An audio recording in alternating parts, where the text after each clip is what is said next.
जंग दो देशों के बीच ही नहीं लड़ी जाती, ये रिश्तों के बीच भी लड़नी होती है।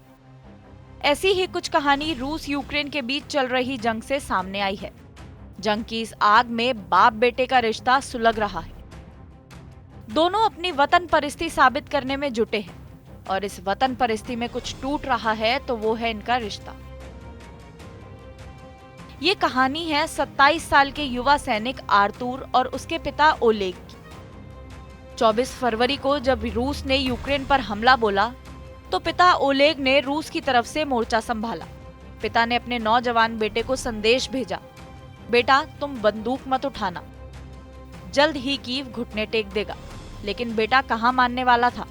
पिता की तरह वतन परस्त जो निकला। मातृभूमि की रक्षा के लिए बेटे आर्तुर को मजबूरन जंग का हिस्सा बनना पड़ा।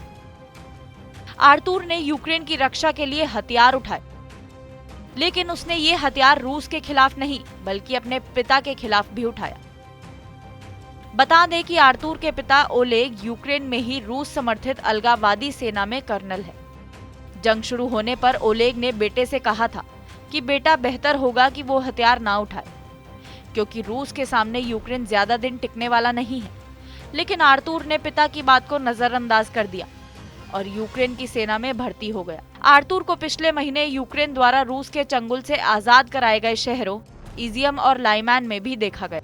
वो अपने देश की रक्षा के लिए पिता के खिलाफ हथियार उठाने से भी हिचक नहीं रहा। लेकिन इसी बीच वो फोन के जरिए रूस के कब्जे वाले डोनेस्क में अपने पिता के संपर्क में भी है। बता दें कि दोनों के बीच टेक्स्ट मैसेज के जरिए बात होती है। एक युद्ध में अलग अलग मोर्चा से लड़ रहे बाप बेटे के इस फैसले पर बेटे आर्तुर का कहना है कि भले ही हम दोनों इस जंग में अलग अलग मोर्चे पर लड़ रहे हैं, लेकिन हम में से कोई एक सही का साथ दे रहा है।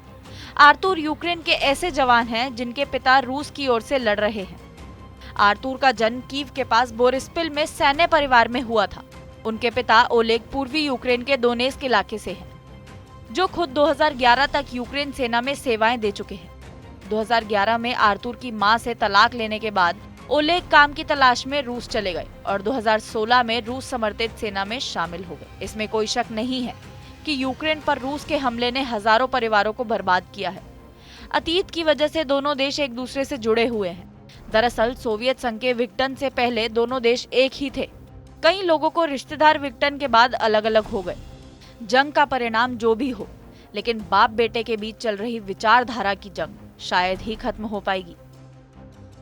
आपको हमारा ये वीडियो कैसा लगा कमेंट बॉक्स में जरूर बताएं और ऐसे ही देश विदेश की तमाम बड़ी खबरों के लिए सब्सक्राइब करें हमारा YouTube चैनल TV9 भारतवर्ष।